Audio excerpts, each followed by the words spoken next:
Puji Tuhan, bertemu kembali dalam Sapaan Harian GKJ Manahan, Kamis 4 September 2025. Bapak, Ibu, Saudara, dan anak-anak kekasih Tuhan Yesus Kristus, salam sukacita, sehat, dan sejahtera. Kita akan menghayati kebenaran firman Tuhan, dan untuk itu marilah kita mengawalinya dengan doa. Kami akan menghayati kebenaran firman-Mu, ya Bapa di sorga. Berkenanlah kiranya Tuhan memberkati, menerangi hati dan pikiran kami, supaya kami bertumbuh dalam kebenaran firman-Mu dan kami menjalani hidup berdasarkan terang kebenaran firman Tuhan.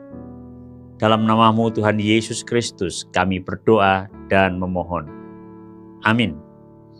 Bapak, Ibu, Saudara, kita akan berbicara tentang relasi antara hamba Tuhan, semua hamba Tuhan ya, tetapi yang dimaksud di sini adalah hamba Tuhan yang ditunjuk oleh jemaat untuk melayani secara penuh waktu di gereja.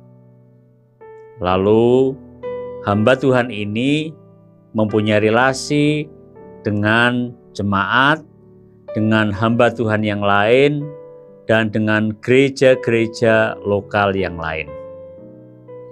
Sebentar lagi GKJ Manahan akan menahbiskan pendeta atas diri Vikaris Maria dan diri Vikaris Setioko. Tentu ini adalah sukacita untuk kita semua, karena di GKJ Manahan akan bertambah 2 hamba Tuhan, 2 pendeta yang akan ditahbis. Keduanya masih muda dan tentu mempunyai semangat, pemikiran-pemikiran yang baru yang akan menambahkan semaraknya pelayanan kehidupan bersama GKJ Manahan. Kita akan berrelasi, ya, Mas Tioko, Mbak Maria, dengan seluruh umat yang ada di GKJ Manahan, dengan Bapak Ibu Majelis yang lain. Bagaimana kita membicarakan relasi ini?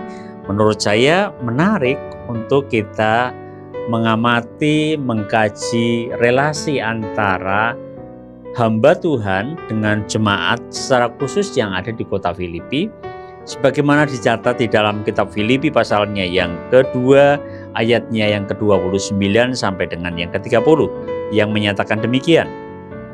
Jadi sambutlah dia.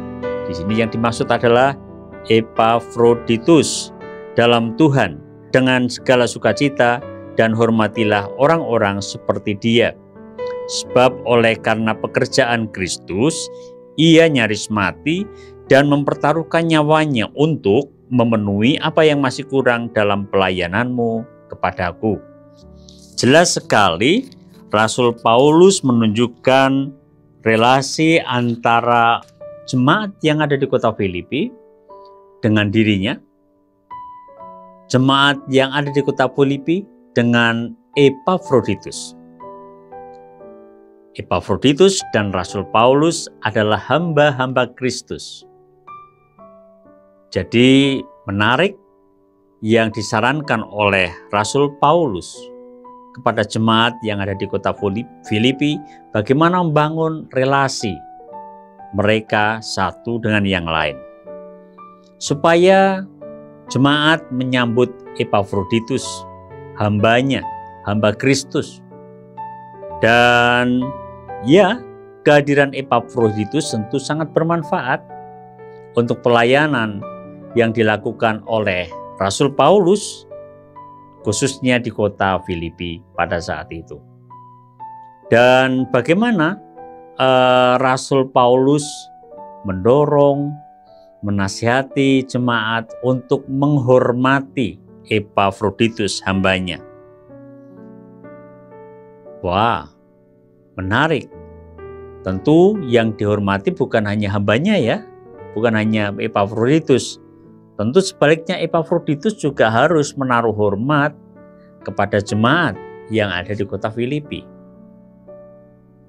Dan yang terpenting juga dalam tugas pelayanan Epafroditus sebagai hamba Kristus adalah bagaimana dia harus melakukan pekerjaan pelayanan itu dengan sebaik-baiknya. Karenanya Rasul Paulus menyatakan sanjungan dia sekaligus bagaimana Epafroditus melakukan pelayanan dengan kalimatnya yang berkata, sebab oleh karena pekerjaan Kristus, ia, Epafroditus, nyaris mati. Dan ia mempertaruhkan jiwanya untuk memenuhi apa yang masih kurang dalam pelayananmu kepadaku. Pentingnya yang perlu diperhatikan oleh hamba-hamba Kristus yang berpelayanan khusus seperti pendeta, Mbak Maria, Mas Tioko yang akan ditahbiz, ataupun saya dan Ibu Pendeta Ratih yang ada di GKJ Manahan. Demikian juga dengan para penatua dan diaken yang ada di GKJ Manahan, serta Bapak, Ibu, Saudara, anggota badan pelayanan gerejawi yang lain. Bagaimana kita melakukan pelayanan terhadap Kristus dengan seoptimal mungkin untuk kemuliaan bagi nama Tuhan. Kiranya Tuhan terus menyertai dan menolong kita dalam pelayanan. Amin.